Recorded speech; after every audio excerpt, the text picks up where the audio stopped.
Hey everybody, it's Ashley Ray from letstalkraystyle.com bringing you a video of a serious matter, even though most of my content seems to be serious, but anyhow, here's a little story that I have to tell. So last week, my friend and I were on our way to a grocery store, right? So we're going together and I end up experiencing some car trouble. So I pulled over to the right so the car wouldn't be blocking traffic, etc. I called AAA, and AAA gives me a 90-minute window, which isn't unusual for AAA, but they're usually there within 20 minutes. So I'm like, okay, well, we'll just wait because, they usually get here pretty fast. So we end up waiting for like almost an hour. So I'm like, oh my gosh, I have to go to the bathroom. And if anybody knows me, when I have to go to the restroom, like it's urgent, it's right now. So before it got to the pressing matter of, oh my God, I gotta go right now, I was like, you know what, let's just get out because we were not far from my friend's house.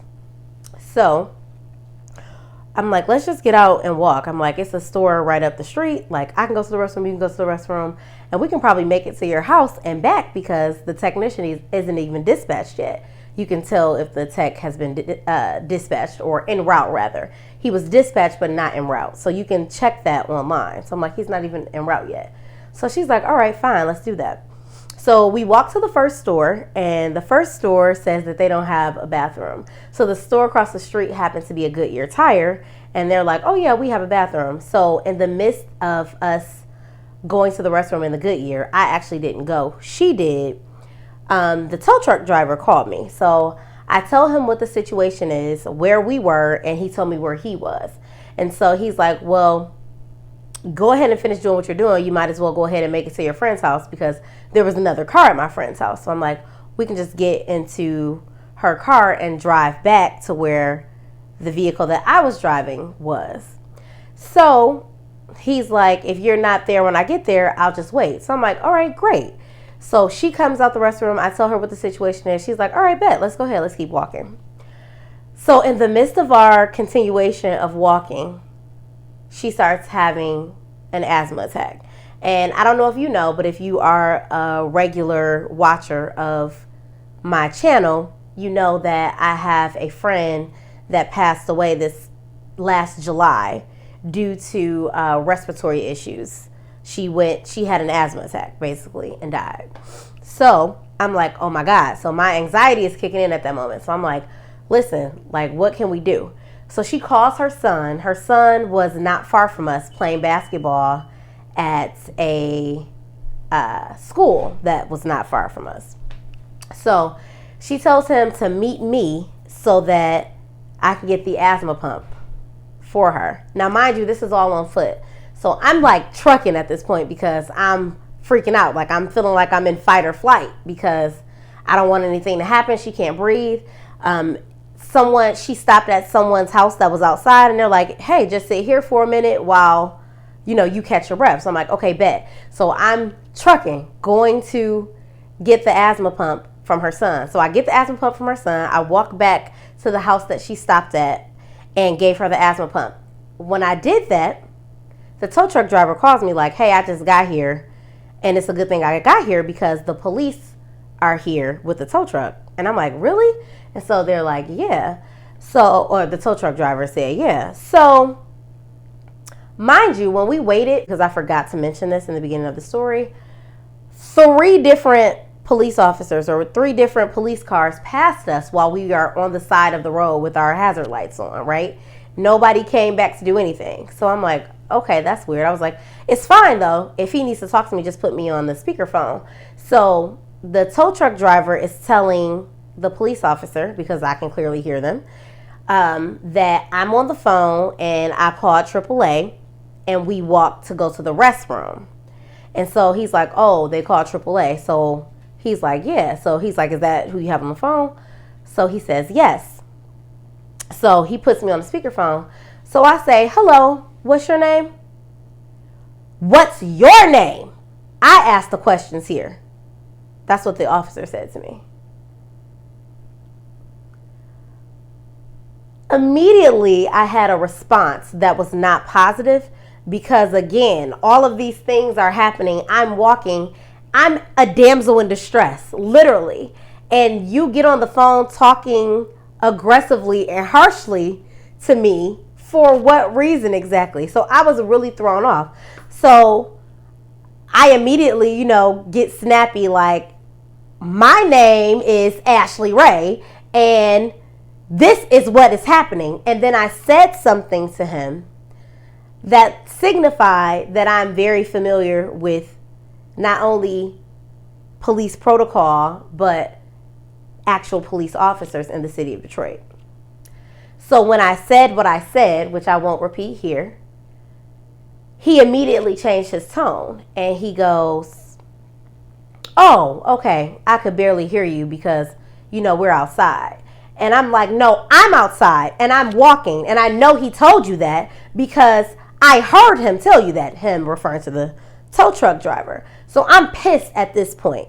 So the tow truck driver takes me off speakerphone and he's like, "Yeah, that was, he's like calming me down." I feel like this tow truck driver is my friend now because, at this point, like I'm completely going off because in my mind, I'm like, in this climate, okay, you need not to be talking to citizens in this way. I've done nothing to you. And even if I was a criminal, like that's still not reason for you to have that demeanor with me. So I'm just going on and on and on. And the tow truck driver's calming me down and he's like, "Listen, I'm taking your car right now. Like I'm taking it.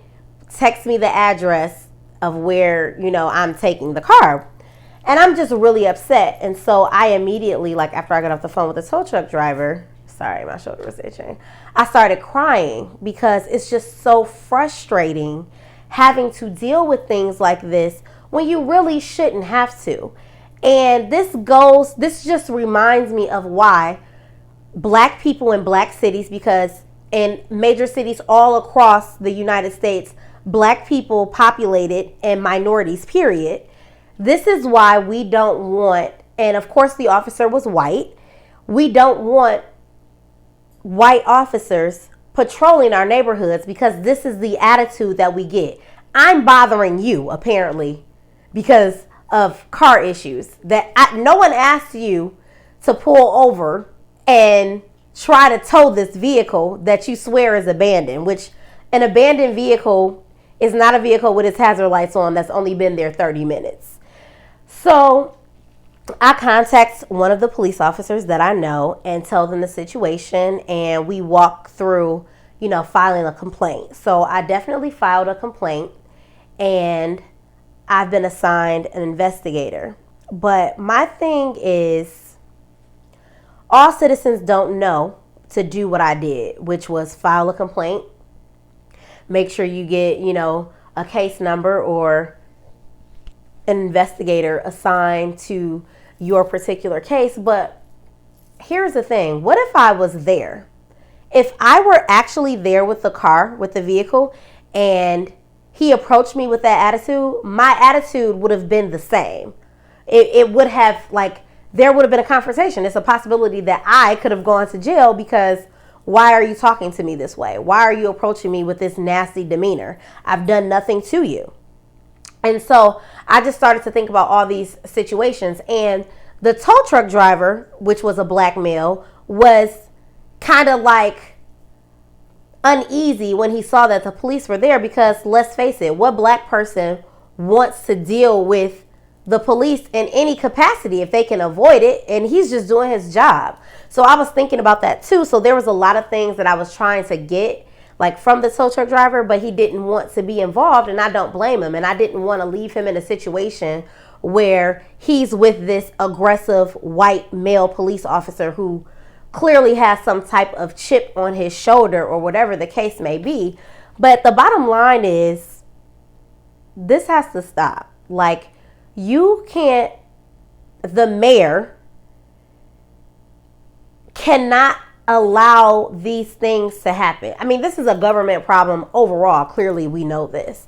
But I don't like the idea of having police officers that are not from the city of Detroit police Detroit, because they have this entitlement that they're better than us. Like I work for him. You know, like it was way too much. It was way over the top. And it made me realize that I have some work to do as far as responding, because I didn't have to feed into his response, but I was so caught off guard and I was already like heightened in anxiety. Like I just snapped because I just couldn't believe what was happening. Like, you're supposed to be helping me. This vehicle isn't abandoned, and I guarantee you he was one of the 3 officers that passed me and my friend while we were sitting on the side of the road. But all of a sudden, a vehicle has been there for 30 minutes and that's an abandoned vehicle. It is not. So I just wanted to tell you guys, this story. And I actually feel like this might have been like the first time that I have actually experienced aggressiveness, rudeness, etc. from a police officer. I've seen them do it to other people, but not to me. And so I just wanted to share this to let people know to, be careful and try to watch your responses, because this could have went a totally different way. Like, if something told me to get out the car, it was gonna go a different way. Because if he had have been there while I was there, if he would have approached the vehicle while I was in the vehicle and he approached me with that attitude, he would have definitely gotten attitude back, because I don't appreciate that. And he never told me what his name was. He's not supposed to do that. He should have immediately got on the phone and said, "This is Officer so-and-so, and it looks like this vehicle is abandoned. Who am I speaking with? Who does the vehicle belong to?" He's always supposed to state who he is. You're not like, and most people, whenever they're talking to someone on the phone, when you call customer service, you ask the customer service person what's their name. You want to know who you're talking to, right? So that makes me feel like he already knew that he was doing something wrong, because why would you have that stance by someone asking you what your name is? Anyway, I will try to keep you all updated on what happens with the investigation, because it is ongoing at this moment. And if you're new to my channel, you can check the description box for more articles and more videos by me. So you can just go ahead and take a look. I will keep in touch with you all and let you know what's happening. Be safe out here. Black people are under attack, and that's just what it is. All right. So be smooth. Try to stay calm. Don't be like me. And hopefully, everything goes well. All right. Smooches.